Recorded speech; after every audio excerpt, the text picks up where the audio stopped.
won't be going in there today. I think we might mention that these brass rails are a modern addition, so you will not, because the railing here is very low, presumably you could fall. So the safety codes dictate that we should have something like that to make it less likely that anybody would go over the edge. Right, especially small children.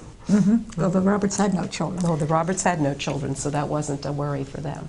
The other interesting things on the landing are, well, once again, here would have been the entryway to the servants and service area of the upstairs portion of the house. And that is also where there was a lot of extensive fire damage, so it's basically been totally rebuilt since that fire, so we won't be going in there today. But the other interesting thing are, this is where we begin to see the portraits of the first Borough Council and the mayor. They have the place of honor on the landing, and the portraits continue as we go up the stairs and into the mayor's office. Jessie, why don't you tell us a little bit about the first Borough Council here? Well, I think it's interesting because several members of the Borough Council are merchants in town, which suggests to you that Somerville was a very important mercantile hub for the area. And we have Albert Klein, he was a furniture merchant. We have Charles Schwed, he was in haberdashery. We have Maxwell, he's an undertaker. And now we have over here, Joseph Barris, I'm sorry I can't tell you what he did. But Walter Durling was the president of the council. He was a conductor on the railroad. And we have Louis Bellis.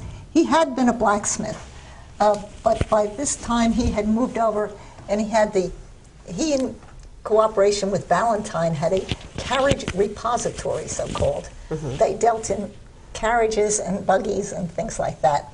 And they lost it all in a disastrous fire. And then the other gentleman in the picture is the mayor. Charles Kenyon, much younger at that point than he appears in this picture. And Kenyon Machine Shop was in Raritan. The business still operates today out on the highway. But they custom-made machinery, especially for the woolen mills. Yeah. I read somewhere that Kenyon actually had his own patent for some machinery, so he was evidently a pretty inventive and sharp kind of guy to have a patent in his own name. So they were a very illustrious group of men, and the Somerset Democrat in June of 1909, June 11th, was when they first sat as an official borough council, called them as fine a looking half-dozen men as ever graced a borough hall. How nice. How nice.